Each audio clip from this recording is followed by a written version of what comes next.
Mürəbbələrlə bir o qədər aram olmasa da, amma ərik mürəbbəsini çox sevirəm. 2 kiloqram əriyi təmiz-təmiz yudum və tumlarını içliksiz qələm vasitəsilə çox rahatlıqla çıxardıram. Mürəbbəlik ərik seçərkən çalışın ki, yetişmiş əriklər olsun, amma yumuşaq, əzilmiş əriklər olmasın. Əriklərin hamısını rahatlıqla çəyirdəklərini çıxartdıqdan sonra çəyirdəkləri də sındırıram və içərisində olan ləpələrin də üz qabıqlarını soyaraq yenidən əriklərin içərisinə yerləşdirirəm.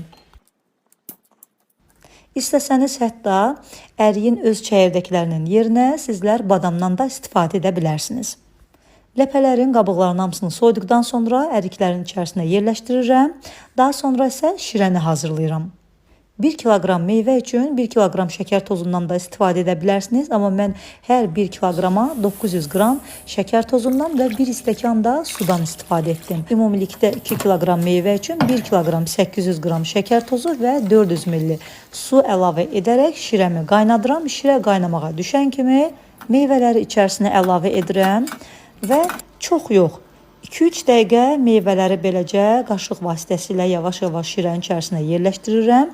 Daha sonra isə ocağımızı söndürüb 4-5 saat müddətində bu ərikləri şirənin içərisində saxlayıram. Amma 4-5 saat müddətində mütləq çalışın ki, ara bir meyvələri qaşıq vasitəsilə ehmalca şirənin içərisinə salın ki, üst hissələri açıqda qalıb qaralmasınlar.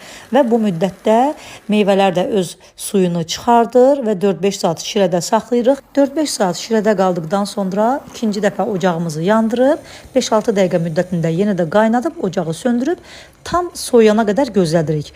Və artıq 3-cü dəfə isə tam hazır olana qədər bişiririk. Bişməyə 5-6 dəqiqə qalmış yarım limonun suyunu sıxırıq, əlavə edirik mürəbbəmizin içərisinə.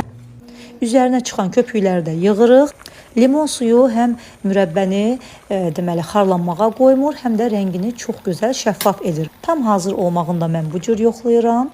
Mürəbbənin şirəsindən çox az salfet üzərinə damızdırıram.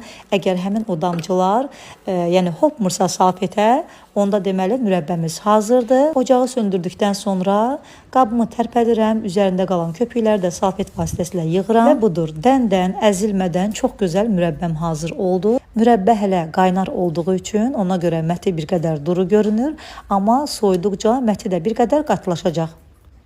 Hazırlayanlara nuş olsun, göz haqqınızı halal edin. Yeni videolarda görüşmək ümidi ilə.